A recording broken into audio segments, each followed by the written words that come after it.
Ever get that feeling? Like you wish you could just hit rewind on life. Oh, yeah, totally.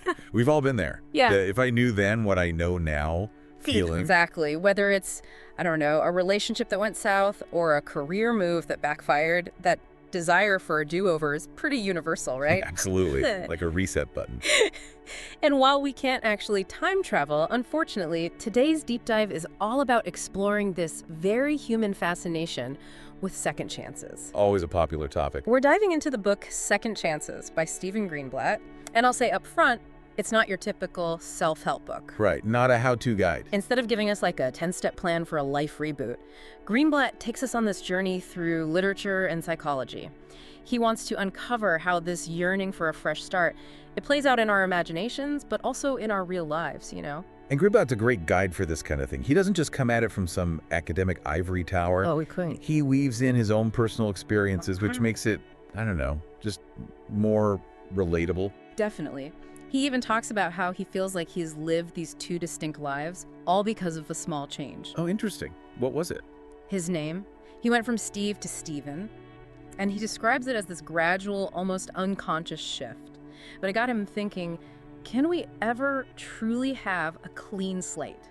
A true second chance? Right, because we're always carrying something with us. Our past experiences, relationships, even our names, like you said. It makes you think about identity, you know? Mm-hmm. Who are we at our core? And how much can we actually change that story? It's a big question, and I like how Greenblatt tackles this through literature. He dives into these three very different writers. Shakespeare, you've got Ben Jonson, and then Montaigne. Each one with their own take on second chances, which is what makes this book so interesting, I think. Those contrasting viewpoints. Absolutely. You've got Shakespeare, the master of reinvention, especially in his comedies. Oh, yeah. Shakespeare's comedies, they're like, what's the word? Like a playground for second chances. Perfect way to put it. Mistaken identities get all sorted out. Lost lovers find each other again. Even the biggest disasters. By the end, everything's tied up in a neat little bow. Right. It's like he's giving us this glimpse into, like, the ultimate fantasy, no matter how badly you mess up. There's always a happy ending, a chance to make things right. Exactly. But then Greenblatt brings in Ben Jonson, who has a much more, I don't know, grounded perspective, maybe even a bit cynical. Yeah, Johnson's not really buying what Shakespeare's selling. Not so much. The whole transformation thing. Johnson's like, our character, it's pretty much set. Like, we can try to make better choices, sure. But at the end of the day, we are who we are. It's almost like Johnson's that voice of reality being like, hold your horses, it's not always that easy, folks. Definitely a reality check. And it makes you wonder, is Jonson being too pessimistic? Or is Shakespeare just giving us this beautifully packaged illusion, right? It's a good question. And just when you think you've got those two sides figured out, Greenblatt throws Montaigne into the mix. And Montaigne's like, hold my beer. He just flips the script entirely. Totally. Montaigne was all about embracing how fluid identity is, how we're constantly changing, you know, every single day. Evolving, becoming. Yeah, exactly. So instead of asking if second chances are even possible, Montaigne's suggesting maybe we're living a bunch of mini lives. Many chances all the time. Just by being human. Right. Like, are we really getting a do-over, or is it just these smaller shifts happening all the time? It's a fascinating way to think about it, and Greenblatt, he uses all these different viewpoints to kind of set the stage for how he's going to tackle this idea of second chances in literature. Okay, so where does he go from there? Well, he circles back to Shakespeare, but this time he's really digging into this idea that even though Shakespeare seems to love a good second chance, right, how they actually play out, it's totally different in the comedies versus the tragedies. Oh, that's interesting. So it's like two sides of the same coin, kind of. Exactly. On the one hand, you've got those joyous comedies like we were talking about. Everything gets all neatly resolved, right? But then on the other hand, you've got the tragedies where these characters, they're just haunted by these missed opportunities, and they're trapped by the consequences of the choices they made. Like, there's no going back. And what makes those tragic characters so compelling is that they often know, like deep down, what they should have done differently. Right. Which makes it even more heartbreaking when they can't escape their fate. Totally. Like, think about Macbeth. He gets so seduced by the witch's prophecy, by his own ambition, he ends up committing murder to become king. But even as he's like knee-deep in all this bloodshed, he knows it's a terrible path. Like, he even says that famous line, something like, "I'm in so deep now, there's no turning back." It's like he's both the villain and the victim at the same time. Right. He created this situation, but he's also trapped by it. There's that sense of inevitability in tragedies, you know? Totally. And Greenblatt contrasts that with Shakespeare's comedies, where there's often these, like, completely improbable events that happen, all these coincidences that just magically pave the way for a second chance. It's true, like in The Winter's Tales, right? Where you've got King Leontes, he gets totally consumed by this, like, irrational jealousy, and it destroys his family. I mean, he banishes his baby daughter, imprisons his wife, just because he's convinced they're having an affair with his best friend. Yikes. Talk about self-sabotage. Right. But even after all that suffering, all that loss, Leontes, he's offered this path to redemption. But it takes a miracle, right? Basically. I mean, a statue comes to life, long-lost children are found. It's wild. But eventually there's forgiveness, there's this reconciliation. It's not like everything's magically erased, right? And that's the thing. Even with that happy ending, there's this lingering sadness. Like, Leontes can't get back all those years he lost. He can't bring back his son, who died because of his actions. Right, so even when second chances are granted, they're not just about hitting the reset button. Exactly. There's always that baggage, that sense of what if things had been different.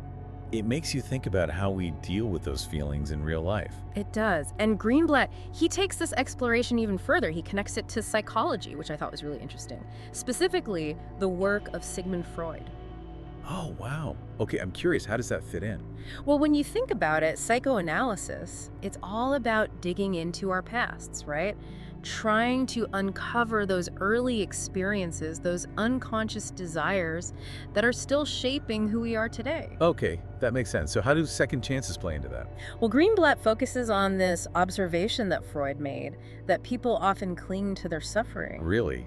Even when it's clearly not good for them? Yeah, they resist change, even when it's in their best interest. And Greenblatt, he connects this to the idea of the death drive. Isn't that like a metal band or something? Uh-huh, kind of sounds like it. But in psychoanalysis, it's this whole concept that humans, we don't just have an instinct for self-preservation, we also have this pull towards, like, a pre-life state. So on some level, we're drawn to what hurts us. That's kind of dark. It is a bit, right. But when you apply that to second chances, it's like, maybe a part of us resists a fresh start, even if we consciously crave it. Because it's easier to stick with the familiar, even if it's painful, than to face the unknown. Exactly. And then, to make things even more interesting, Greenblatt links this back to childhood. He uses Freud's work on how children often fantasize about having, like, better parents. Don't tell my kids that. Haha, right.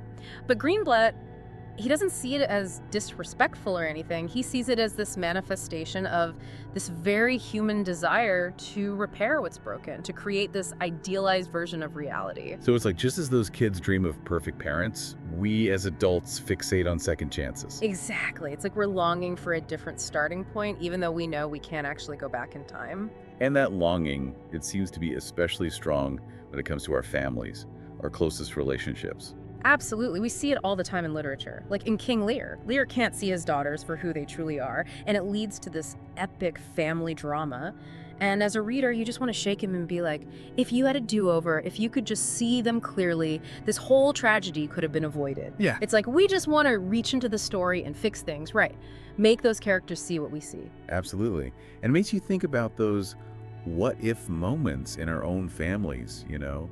Those missed connections or things we wish we could take back. It makes you wonder, though, are these stories, these literary explorations of second chances, are they just wishful thinking? Or do they actually offer any, like, practical insights? Can they help us navigate this desire in our own lives? Right, like, can Shakespeare actually give us advice on how to live? Exactly. And I think Greenblatt would say, maybe not in a literal sense. He argues that true second chances, they're not about erasing the past or pretending we can go back to some, like, pristine starting point. So not about trying to become some perfect version of ourselves. Right. It's more about recognizing the weight of our experiences, the good and the bad, you know, and finding a way to integrate all of it into a more whole, I guess, sense of self. It's like that idea of redeeming time, right? I think Shakespeare talks about that in Henry V. Oh, with Prince Hal, yeah. He's that young prince, spends all his time partying with Falstaff, blowing off his responsibilities. But then when he has to finally step up and be king,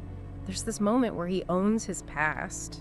You know, he's not erasing it, but he's choosing to use it to become a different kind of leader. He's like, okay, I messed up, learned my lesson, now time to move forward. Exactly. And that's where the real power of second chances lies, I think. It's not about being let off the hook for our mistakes, but recognizing we can always grow from them, that we can make different choices in the present. It's like our pasts don't have to define us. And Greenblatt, he's so good at using Shakespeare to show both sides of this, you know?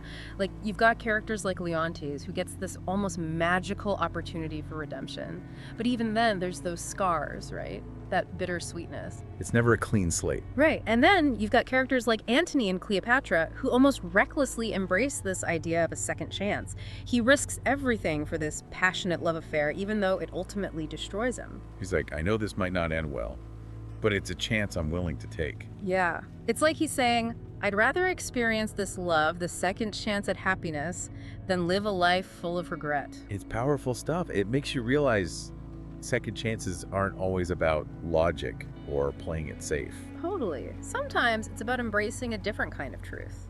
Even if it's messy, even if it comes with its own challenges. Maybe that's the real takeaway here.